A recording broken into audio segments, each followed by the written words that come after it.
오늘은 지난주에 나눈 본문과 동일한 본문입니다. 그런데 이 본문에 이제 계속해서 이어지는 내용에서 선생과 주님이신 예수님께서 제자들의 발을 씻기시는데 그 가운데 베드로와 나누는 대화를 기록한 부분이 오늘 본문입니다. 베드로는 지금 예수님께서 제자들의 발을 씻기고 오는 모습을 보면서 많이 당황했습니다. 6절과 8절 보면 베드로가 이렇게 이야기하죠. 베드로가 이르되 주여 주께서 내 발을 씻으시나이까? 주님 어떻게 내 발을 씻으십니까? 여기 보시면 주께서라고 되어 있죠. 그러니까 베드로에게 예수님은 주님이십니다. 어떻게 주님이 저의 발을 씻기십니까? 또 베드로가 말하죠. 내 발을 절대로 씻지 못하시리이다. 지금 베드로가 굉장히 많이 당황했습니다. 기본적으로 유대인들이 가지고 있는 의식, 제자가 선생의 발을 씻기는 경우는 있어도 선생님이 제자의 발을 씻기는 경우는 없습니다. 그런데 지금 주님이신 예수님께서 제자들의 발을 씻기시는 거예요. 그러니까 베드로가 굉장히 당황을 한 겁니다. 그런데 그런 베드로의 반응에 대해서 예수님이 뭐라고 말씀하십니까? 8절 하반절을 보면 내가 너를 씻어주지 아니하면 네가 나와 상관이 없다. 내가 지금 너의 발을 씻기지 않으면 너는 나와 상관이 없는 사람이다 라고 말씀을 하시는 겁니다. 이 말씀은 크게 두 가지 의미로 이해할 수 있습니다. 첫 번째는 예수님께서 십자가의 죽으심으로 베드로의 죄를 씻지 않는 한 베드로는 예수님과 관계를 가질 수 없다는 말입니다. 이것은 영적인 의미로 해석을 할 수가 있겠죠. 예수님께서 베드로의 죄를 씻어주지 않으면 베드로는 예수님과 관계할 수 없다는 의미입니다. 두 번째는 베드로가 지금 베드로의 발을 씻기시려는 그 예수님께 복종해서 예수님이 섬기는 방식을 허용하지 않으면 그는 결코 예수님으로부터 겸손과 섬김을 배우지 못한다는 말입니다. 그러니까 지금 예수님이 베드로에게 요구합니다. 내가 너의 발을 씻기게 해라. 그런데 베드로가 이것을 허락하지 않으면 결코 예수님으로부터 겸손과 섬김을 배울 수 없다는 거예요. 본문은 사실 이 요한복음 13장을 읽어가면 그 안에서 다양한 주제로 말씀을 나눌 수가 있습니다. 유다의 배신도 나오고 또 다양한 예수님의 말씀들이 소개가 되어져 있습니다. 그런데 그것들을 주제로 잡아서 다 나눌 수는 없고 오늘은 이 말씀의 의미, 내가 너를 씻어주지 아니하면 네가 나와 상관이 없다라고 하는 이 말씀의 의미 가운데 두 번째에 해당하는 베드로가 예수님의 그 씻김을, 자신의 발을 씻김을 허락하지 않으면 베드로는 결코 겸손과 섬김을 배울 수 없다는 이 의미에 집중해서 말씀을 나누려고 합니다. 왜냐하면 예수님께서 제자들의 발을 씻기신 후에 그렇게 섬김의 본을 보이신 목적을 말씀하시기 때문입니다. 요한복음 13장 14절과 15절에 보면 내가 주와 또는 선생이 되어 너희 발을 씻었으니 너희도 서로 발을 씻어주는 것이 옳으니라. 내가 너희에게 행한 것 같이 너희도 행하게 하려 하여 본을 보였노라. 그러니까 앞서 말씀드린 내가 너를 씻어주지 아니하면 네가 나와 상관이 없다라는 말씀의 두 번째 의미가 바로 이 예수님께서 제자들의 발을 씻기신 목적에 부합한 거죠. 내가 이렇게 너희들의 발을 씻긴 이유는 너희도 이제 서로가 그렇게 섬김의 삶을 살아가게 하려고 내가 너희에게 본을 보인 것이다 라고 말씀을 하신 것입니다. 그래서 오늘 설교의 제목이 섬기는 자가 되어야 하리라 라는 말씀입니다. 예수님께서는 주와 선생이 되셨음에도 불구하고 스스로 종의 모습을 자처하여 제자들의 발을 씻기셨습니다. 그 이유가 무엇입니까? 제자들도 그와 같이 섬김의 삶을 살게 하시려고 그렇게 하신 것입니다. 이것은 예수님께서 이미 이 땅에 오신 목적을 말씀하실 때 제자들에게 말씀하신 것이기도 합니다. 마태복음 20장 26절과 27절에 보면 너희 중에는 그렇지 않아야 하나니 너희 중에 누구든지 크고자 하는 자는 너희를 섬기는 자가 되고 너희 중에 누구든지 으뜸이 되고자 하는 자는 너희의 종이 되어야 하리라. 이 말씀을 하시고 인자가 온 것은 섬김을 받으려 함이 아니라 도리어 섬기려 하고 자기 목숨을 십자가의 대속물로 주려 함이다 라는 말씀을 하십니다. 자신이 오신 목적을 말씀하시기 전에 너희도 섬기는 자가 되어야 한다라고 말씀하시는 것이죠. 이 섬김에 대한 말씀은 예수님께서 신약에 들어와서 새롭게 하신 말씀이 아니고 구약에서도 일관되게 성경이 하시는 말씀입니다. 신명기 24장 19절에서 22절을 보면 네가 밭에서 곡식을 벨 때에 그 한 뭇을 밭에 잊어버렸거든 다시 가서 가져오지 말고 나그네와 고아와 과부를 위하여 남겨두라. 그리하면 내 하나님 여호와께서 내 손으로 하는 모든 일에 복을 내리시리라.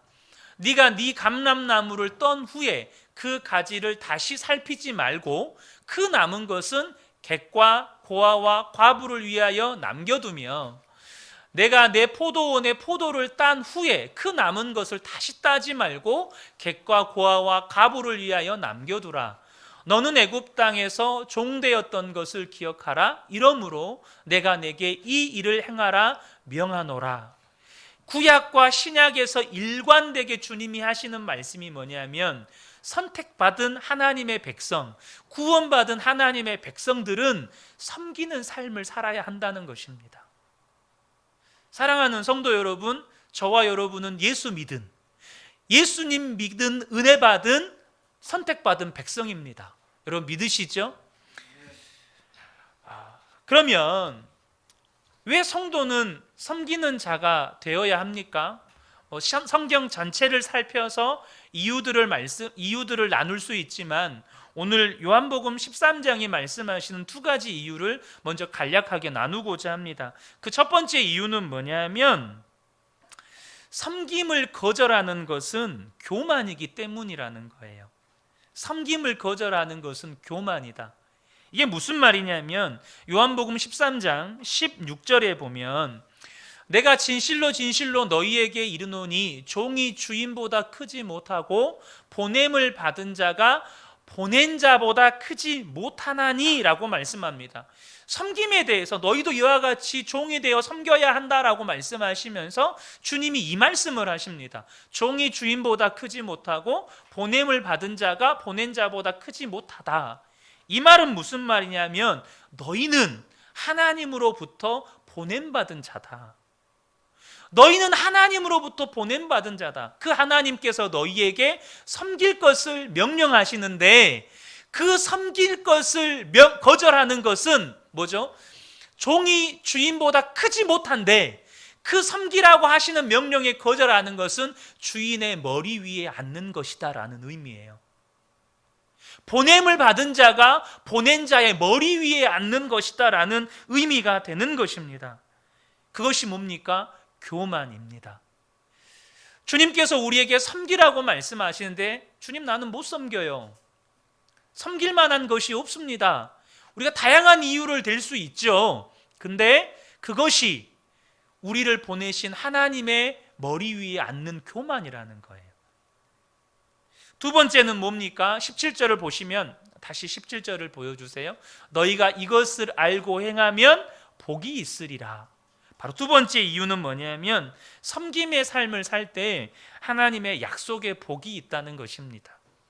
섬김의 삶에 대한 하나님의 보상이 있다는 거예요.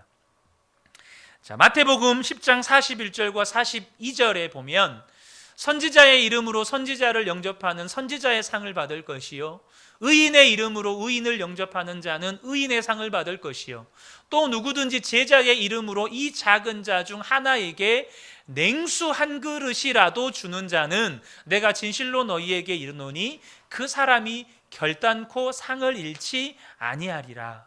아멘. 섬김의 삶에 대한 하나님은 상을 말씀하십니다. 물론 우리가 상 받기 위하여서 섬김의 삶을 살아라, 이걸 말씀하시는 것 아닙니다. 너 상 받으려면, 너 복 받으려면 반드시 섬겨야 된다. 주님은 그런 의도로, 그런 목적으로 말씀하시지 않습니다. 그런데 주님은 좋은 분이세요. 주님은 풍성한 분이십니다.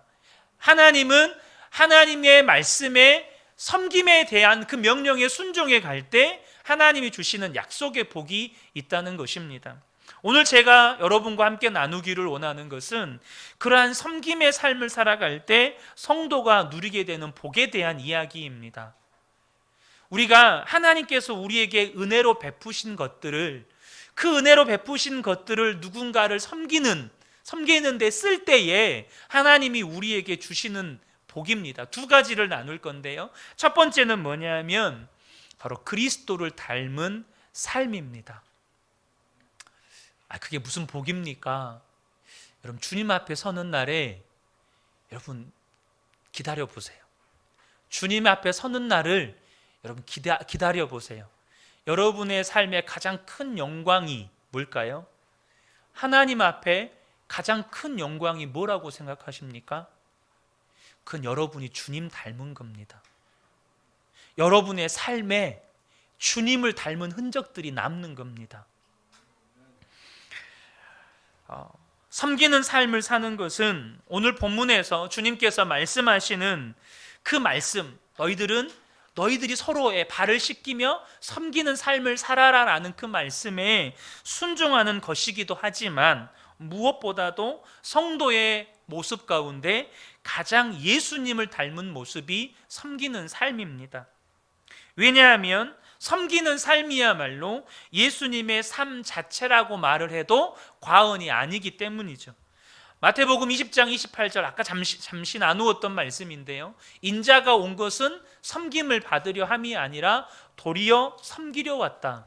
예수님께서 이 땅에 왜 오셨습니까? 섬기러 오셨습니다. 예수님의 삶은 섬김의 삶입니다. 그렇다면 성도의 모습 가운데 가장 예수님을 닮은 모습은 뭘까요? 그것은 섬기는 삶을 살아가는 겁니다. 여러분 동의하십니까? 여러분의 삶에 나는 예수님 닮고 싶습니다. 이거는 예수를 믿는 사람들이라면, 예수를 믿는 성도들이라면 우리 안에 있는 가장 간절한 소망 가운데 하나일 겁니다. 여러분 그렇지 않습니까? 나 정말 예수님 닮고 싶다. 내 믿음이 예수님 닮았으면 좋겠다. 내 성품도 예수님 닮았으면 좋겠다. 내 삶이 예수님 좀 닮았으면 좋겠다. 여러분 안에 마음의 소원이 있지 않습니까? 여러분 이 소원이 없다면 내가 진짜 예수님 믿는지 여러분 스스로 다시 한번 되돌아보셔야 합니다. 예수님은 인생들을 섬기시려고 하나님과 동등됨을 버리십니다. 종의 형체를 가지셨고 인간의 몸을 입으셨고 십자가에 복종하시기까지 죽으셨습니다. 우리가 지난주에 나누었던 권리를 포기하시면서까지 사랑하셨던 예수님의 모습입니다. 성도가 자기의 권리를 포기하면서 섬김의 삶을 사는 건 그러한 섬김의 본을 보이신 예수님을 가장 닮은 모습입니다. 그래서 성도가 섬김의 삶을 살아갈 때에 세상은 그 모습 속에서 예수님을 보는 겁니다. 요한복음 13장 34절과 35절입니다. 새 계명을 너희에게 주노니 서로 사랑하라. 내가 너희를 사랑한 것 같이 너희도 서로 사랑하라. 너희가 서로 사랑하면 이로써 모든 사람이 너희가 내 제자인 줄 알리라. 섬김의 삶은 제자됨의 지표입니다. 내가 섬김의 삶을 사느냐 못 사느냐로 내가 그리스도의 제자인지 아닌지를 판가름해 볼 수 있는 중요한 지표가 되는 겁니다. 여러분은 그리스도의 제자이십니까? 그러면 그것을 사람들에게 드러내려면 내 삶에 섬김의 모습이 있는가를 보셔야 합니다. 우리는 선한 사마리아인의 이야기를 알고 있습니다. 누가복음 10장 30절에서 36절입니다. 예수께서 대답하여 이르시되 어떤 사람이 예루살렘에서 여리고에 내려가다가 강도를 만나매 강도들이 그 옷을 벗기고 때려 거의 죽은 것을 버리고 갔더라. 마침 한 제사장이 그 길로 내려가다가 그를 보고 피하여 지나가고 또 이와 같이 한 레위인도 그곳에 이르러 그를 보고 피하여 지나가되 어떤 사마리아 사람은 여행하는 중 거기 이르러 그를 보고 불쌍히 여겨 가까이 가서 기름과 포도주를 그 상처에 붓고 싸매고 자기 짐승에 태워 주막으로 데리고 가서 돌보아 주니라. 앞에 보여주세요. 기름과 포도주를 상처에 부었어요. 여러분, 기름과 포도주는 유대 사회에서 굉장히 중요한 물품입니다. 특별히 기름 같은 경우에는 돈의 역할을 할 만큼 중요했습니다. 교환 수단으로 쓸 만큼 중요한 거였어요. 그런데 이름도 모르는, 나하고 한 분도 관계하지 않은 어려움 당한 사람에게 그것을 아낌없이 씁니다. 35절입니다. 이튿날 그가 주막 주인에게 데나리온 2를 내어주며 이르되, 이 데나리온은 하루 품삯인 거 아시죠? 오늘날로 이야기하면 20만 원 정도 되는 금액입니다. 내어주며 이르되 이 사람을 돌보아 주라. 비용이 더 들면 내가 돌아올 때에 갚으리라 하였으니 내 생각에는 이 세 사람 중에 누가 강도 만난 자의 이웃이 되겠느냐. 이 말씀은요, 예수님께서 제자들과 유대인들에게 두 가지 강령, 하나님을 마음 다해 힘 다해 뜻 다해 목숨 다해 사랑하라, 그리고 네 이웃을 네 몸과 같이 사랑해라 라는 이 말씀 이후에 그 말씀을 들은 유대인들이 내 이웃이 누굽니까? 라고 질문할 때 그 질문에 대한 답으로 예수님께서 선한 사마리아인 이야기를 하십니다. 그때 예수님께서 누가 강도 만난 자의 이웃이 되겠느냐? 사실 이 질문은 우리의 이웃이 누굽니까? 라는 질문에 대한 답변이지만 이 질문이 어떤 것에 대한 답변입니까? 네 이웃을 네 몸과 같이 사랑해라 라는 이 질문의 연속선상에서 하시는 말씀이에요. 그래서 이 말씀을 오늘 설교의 관점에서 보면 누가 예수님을 닮은 사람인가? 라는 질문의 답이기도 합니다. 누가 예수님을 닮은 사람인가? 우리가 아시는 것처럼 이 선한 사마리아인 앞에 제사장과 레위인 두 사람이 지나갔습니다. 이 사람들을 오늘날로 비유하면 어떤 사람들입니까? 예수 믿는 사람들입니다. 오늘날로 이야기하면, 영적으로 해석하면 예수 믿는 사람들이에요. 왜 그렇죠? 이 제사장과 레위인들은 유대 지파 안에서도 구별된 사람들입니다. 일단 직분으로 구별되었고, 또한 성전에서 맡은 그 직무 때문에 구별되었고, 레위인이라고 하는 혈통으로 구분되었고, 특별히 제사장은 복장으로도 구별이 되었습니다. 그래서 당시 사람들은 이들을 거룩한 사람들이라고 인식을 했습니다. 그래서 주님이 뭐라고 말씀하시는 겁니까? 너희들이 거룩하게 보이는 옷을 입고 성전에서 직무를 하고 너희들이 그런 직분을 가지고 있고 너희들이 예배당에 모여서 예배를 하고 있고 너희들이 기도를 하고 있고 너희들이 말씀을 읽고 있고 너희들이 교회에서 봉사하고 있고, 그것이 예수님 닮은 모습이 아니라는 거예요. 뭐가 예수님 닮은 모습입니까? 바로 섬기는 삶을 살아가는 그 모습이 예수님 닮은 모습이라는 거예요. 사랑하는 성도 여러분, 선한 사마리아인의 모습이 예수님 닮은 모습입니다. 섬기는 삶을 살아가는 성도의 삶이 예수님 닮은 삶이고 세상 가운데 예수님을 드러내는 삶인 것입니다. 여러분, 다시 한번 여러분에게 질문하고 싶습니다. 성도의 가장 큰 영광이 뭘까요? 이 땅에서 복 받는 거 아닙니다. 성공하는 거 아닙니다. 사람들에게 인정받는 거 아닙니다. 주님 앞에 서는 그날에 하나님으로부터 인정과 칭찬을 받는 것이 가장 큰 성도의 영광입니다. 그게 뭡니까? 우리가 이 땅에서 예수님 닮은 섬김의 삶을 사는 것입니다. 자, 두 번째, 섬기는 삶을 사는 성도가 누리는 복 두 번째는 바로 영적 건강입니다. 영적 건강. 여러분 영적으로 건강하십니까? 여러분 지금 영적으로 건강하신가요? 이런 말이 있습니다. 성공하는 것보다 성공을 관리하는 것이 중요하다. 여러분 이런 말들 많이 들어보셨죠? 성공하는 것보다 성공을 관리하는 것이 중요하다. 우리는 할리우드가 됐든 또 미국에 있는 수많은 연예계, 또 한국에서도 마찬가지죠. 인기를 얻었다가 하루아침이라는 표현은 그렇지만 몰락한 스타들을 많이 봅니다. 마약이 됐든 또 각종 무리를 일으킨 사건이 됐든 몰락한 사람들을 많이 봅니다. 여러분 비슷한 의미로 은혜 받는 것보다 은혜 받은 후에 은혜 받은 대로 살아가는 것이 더 중요합니다. 여러분 은혜 받는 것보다 중요한 것이 은혜 받은 다음에 은혜 받은 대로 살아가는 것, 다시 말하면 받은 은혜를 잘 관리하는 것이 더 중요합니다. 그것이 사도 바울이 말한 은혜를 헛되이 받지 않는 것입니다. 고린도후서 6장 1절에 우리가 하나님과 함께 일하는 자로서 너희를 권하노니 하나님의 은혜를 헛되이 받지 말라. 우리가 은혜 받았지만 그 은혜를 관리하지 못해서 도리어 은혜 받기 전보다 형편이 더 안 좋아지는 상황. 여러분 그게 7 귀신 들린 사람의 비유에서 나타나지 않습니까? 하나님께서 그 마음에 은혜를 베푸셨어요. 귀신이 나갔어요. 마음이 깨끗이 청소됐어요. 근데 관리하지 못했어요. 그래서 이후에 7 귀신이 그 안에 들어옵니다. 우리는 날마다 하나님의 은혜가 필요합니다. 여러분 여기 동의하시죠? 우리 날마다 하나님의 은혜가 필요합니다. 그러나 여러분 기억하셔야 돼요. 우리 날마다 은혜 받아야 하지만 그 은혜 받는 것보다 받은 은혜를 여러분 잘 관리하셔야 돼요.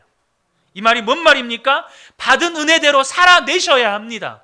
그래야 영적인 건강이 관리되고 유지되기 때문이에요. 그래야 영적인 건강이 관리되고 유지된다는 거예요. 여러분 지금 은혜 받고 계십니까? 여러분 정말 은혜 받고 계십니까?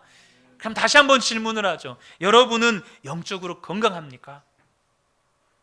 여러분 은혜 받았다면 여러분은 정말로 영적으로 건강합니까?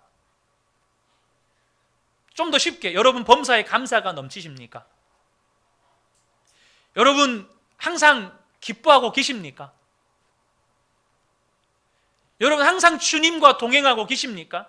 이것이 영적 건강의 지표들입니다.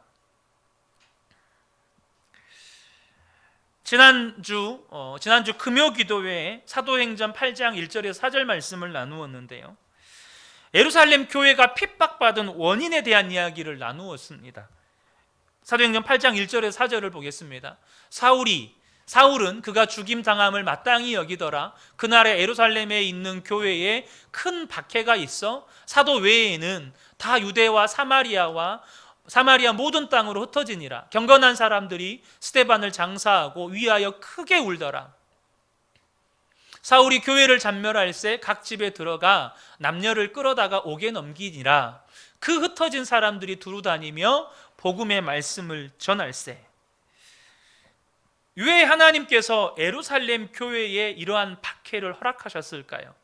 여러분 그 정도가요, 사도들을 제외한 모든 성도들이 유대와 사마리아로 흩어질 정도였습니다. 2000년 전에 초대교회 성도의 규모는 최소 10,000명, 그래서 10,000명에서 20,000명을 잡습니다. 예루살렘이란 도시의 상주 인구가 10만 명으로 잡았기 때문에 10,000명, 20,000명은 엄청난 숫자의 사람들입니다. 그런데 사도들 몇몇을 제외하고 그 20,000명에 가까운 성도들이 다 뿔뿔이 흩어집니다. 뭐 때문일까요? 왜 하나님께서 이런 일을 허락하셨을까요? 4절의 그 이유를 우리가 짐작해 볼 수 있습니다. 흩어진 사람들이 두루 다니며 복음의 말씀을 전했다. 이 말로 우리는 무엇을 짐작해 볼 수 있습니까? 그들이 흩어지기 전까지는 예루살렘 교회에서 예수님의 지상명령, 땅끝까지 이르러 주님 증인되라는, 모든 민족을 제자 삼으라는 주님의 지상명령에 순종하지 않았다는 겁니다. 그들은 분명히 은혜 받은 자들이지만 그 받은 은혜를 가지고 뭘 해야 됩니까? 열방과 민족을 섬겨야 했습니다. 열방과 민족 가운데 나가서 제자를 삼고 그들 가운데 복음을 전해야 하는 섬김의 삶을 살아야 했어요. 그런데 그들은 그렇게 하지 않았습니다. 예루살렘이라고 하는 도시, 예루살렘 도시가 주는 편리함, 예루살렘이라고 하는 도시가 주는 안정감, 그리고 모든 것이 갖추어진 대형교회, 그렇죠? 10,000명 모이는 교회면 오늘날도 대형교회인데 2000년 전에는 오직 했겠습니까? 10,000명, 20,000명이 모이는 그 숫자가 주는 안정감, 예루살렘 교회가 주는 편안한 신앙생활 서비스, 여기에 안락함에 젖어서 안주한 것입니다. 사랑하는 성도 여러분, 현실의 편안함과 안락함에 안주하는 것은 우리의 육체가 편하게 될지는 몰라도 우리의 영혼을 나태하게 하고 우리의 영혼을 병들게 하고 우리의 영혼을 나약하게 만든다는 사실입니다. 다윗이 언제 하나님 앞에 범죄합니까? 사울왕에게 13년 동안 쫓겨다닐 때 다윗이 하나님 앞에 범죄합니까? 그렇지 않습니다. 바로 주변 민족들을 거의 다 정복하고 이제 굳이 자신이 나서지 않아도 그냥 자신의 부하들만 보내도 얼마든지 주변 민족들을 정복할 수 있고 다스릴 수 있는 강력한 왕권과 군사력이 확립되었을 때에 바로 현실의 안락함과 편안함에 젖어서 전쟁에 출전하지 않고 낮잠 자다가 이제 밤에 잠이 안 오니까 옥상에 거닐다가 범죄합니다. 도리어 다윗이 사울왕에게 쫓겨다녔던 그 13년의 시간 동안에는요, 다윗이 400명의 사람들을 섬깁니다. 그 400명의 사람들이 어떤 사람들입니까? 환난당한 자, 빚진 자, 마음이 원통한 자들이었습니다. 도리어 그때는 13년대 도망자 생활을 살면서 오히려 400명의 사람들을 섬겼습니다. 함께하는 가족들까지 포함하면 1000명이 넘는 대인구입니다.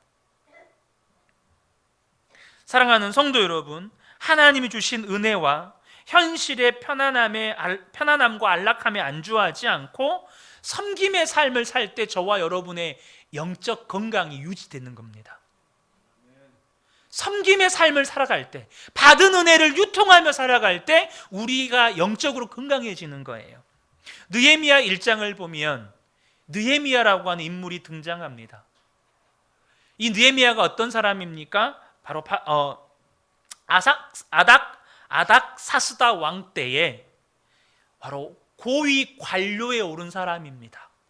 바벨론의 고위 관료에 오른 사람이에요. 고위 관료는요, 오늘날도 그렇지만 고대 사회에서는요, 막강한 권력과 부와 또 수많은 혜택들을 누릴 수가 있었습니다. 근데 느헤미야에게 이런 소식이 들립니다. 2절에 내 형제들 가운데 하나인 하나니가 두어 사람과 함께 유다에서 내게 이르렀기로 내가 그 사로잡힘을 면하고 남아있는 유다와 예루살렘 사람들의 형편을 들은즉, 자기 민족의 소식을 들은 겁니다. 3절에 그들이 내게 이르되 사로잡힘을 면하고 남아있는 자들이 그 지방 거기에서 큰 환난을 당하고 능욕을 받으며 예루살렘 성은 허물어지고 성문들은 불탔다 하는지라 내가 이 말을 듣고 앉아서 울고 수일 동안 슬퍼하며 하늘의 하나님 앞에 금식하며 기도하여. 5절입니다. 이르되 하늘의 하나님 여호와 크고 두려우신 하나님이여 주를 사랑하고 주의 계명을 지키는 자에게 언약을 지키시며 긍휼을 베푸시는 주여 간구하나이다. 이제 종이 주의 종들인 이스라엘 자손을 위하여 주야로 기도하며 우리 이스라엘 자손이 주께 범죄한 죄들을 자복하오니 주는 귀를 기울이시며 눈을 여시사 종의 기도를 들으시옵소서. 고위 관료로서 수많은 권력과 또 혜택을 누릴 수 있었지만 자기 민족의 아픔의 소식을 들었을 때에 자기 백성이 환난당하고 능욕당하고 예루살렘 성은 불타버리고 성문들은 다 무너져버렸다는 이 이야기를 들었을 때에 자기가 누리고 있는 안락함, 자기가 누리고 있는 그 편안함 포기하고 그 모든 권리 포기하고 하나님 앞에 금식하며 기도하며 하나님의 지혜를 구하고 실제적으로 자기 민족을 구원할 구체적인 계획을 실행해서 옮깁니다. 여러분, 엘리야 때 3년 6개월의 가뭄이 있었습니다. 여러분 아시죠? 그 3년 6개월의 가뭄은 단지 물리적인 가뭄만이 아닙니다. 이것은 영적인 가뭄을 의미합니다. 바알과 아세라 선지자와 영적 전쟁을 한 다음에 이세벨의 살해 협박에 두려워서 엘리야가 호렙산까지 도망갑니다. 그 호렙산 앞에 하나님 앞에 부르짖을 때 엘리야가 했던 말 가운데 하나가 뭡니까? 나만 남았습니다. 이스라엘 가운데 하나님 나만 남았습니다 라고 말할 만큼 이스라엘은 영적 기근 상태였습니다. 근데요, 그 3년 6개월 가운데 그 3년 6개월의 영적 기근을 견뎌낸 한 인물이 있습니다. 누굽니까? 사르밧 과부입니다. 단지 3년 6개월의 물리적인 기근이 기근을 견뎌낸 게 아니고 3년 6개월의 영적 기근을 견뎌냅니다. 그 영적 기근을 견뎌낼 만한 영적인 건강이 그에게는 있었습니다. 뭡니까? 그 원인이 뭡니까? 그 사르밧 과부가요, 하나님의 말씀에 순종해서 자신의 권리를 포기하고 엘리야를 섬깁니다. 엘리야를 섬겨요. 근데 여러분 보세요. 하나님 주신 복이 풍성하게 넘치는 복이었습니까? 아닙니다. 그날 먹을 양식이었습니다. 그 과부와 그 아들과 엘리야가 먹을 양식을 주셨습니다. 3년 6개월 동안 끊이지 않도록. 이 말이 뭔 말입니까? 3년 6개월의 영적 기근을 견뎌낼 영적인 건강이 이 사르밧 과부에게 있었던 거예요. 여러분에게 다시 한번 질문하겠습니다. 여러분, 영적 기근을 견뎌낼 영적인 건강이 여러분에게 있습니까? 영적 기근을 견뎌낼 영적 건강이 여러분에게 있냐는 거예요. 여러분, 이 시대 영적 기근 아닙니까? 코로나 때문에 여러분 교회에 수많은 우리가 은혜 받았던 많은 통로들의 제약이 생겼습니다. 영적 기근의 때 아닙니까 지금? 여러분, 큰 교회들도 다 죽겠다가 지금 난립니다. 성도들이 예배 때 은혜를 공급 못 받으니까 전부 다 영적으로 나태하고 게을러져 버린다고 말합니다. 이 영적 기근을 견디어낼 영적인 건강이 없는 겁니다. 영적인 힘이 없는 겁니다. 사랑하는 성도 여러분, 저는 우리 근혜교회 모든 성도님들이 은혜를 헛되이 받지 않는 은혜가 있기를 축복합니다. 그게 뭡니까? 은혜 받는데 여러분 목숨 거셔야 돼요. 근데 그보다 더 중요한 게 있어요. 은혜 받는 것보다 받은 은혜를 잘 관리하는 것, 그 받은 은혜를 가지고 누군가를 섬기는 일에 쓰는 것. 다 섬기는데 쓰라는 말이 아닙니다. 다 섬기는데 쓰라는 말이 아니에요. 섬기라고 주신 은혜는 섬기는데 쓰라는 겁니다. 말씀을 정리하겠습니다. 예수님께서 왜 섬김의 본을 보이셨습니까? 제자들도 서로 종이 되어서 섬기라고 섬김의 본을 보이셨습니다. 사랑하는 성도 여러분, 성도는 섬기는 사람입니다. 성도는 섬기는 사람이에요. 왜 섬기는 자가 되어야 합니까? 섬김을 거절하는 것은 교만입니다. 그리고 섬김에 대한 하나님의 복이 있습니다. 하나님의 상이 있습니다. 우리는 두 가지 하나님의 복을 나누었습니다. 바로 섬김의 삶이 가장 그리스도를 닮은 삶입니다. 성도의 모습 가운데 어려움과 기근과 가난과 수많은 어려움 가운데 처한 성도를 돕는 것, 혹은 우리 주변에 어려운 이웃들, 고아와 객과 과부를 섬기는 것, 그것이 가장 예수님 닮은 모습입니다. 그리고 그럴 때 우리가 이 시대의 영적 기근을 능히 견디어낼 영적 건강이 우리에게 주어지는 것입니다. 저는 우리 근혜교회 모든 성도님들이 이와 같은 예수님은 닮은 삶을 사셔서 이 영적 기근의 때에 능히 이것을 견디어내는 영적으로 건강한 삶을 살아가시는 성도님들 되시기를 주님의 이름으로 축복합니다. 아멘.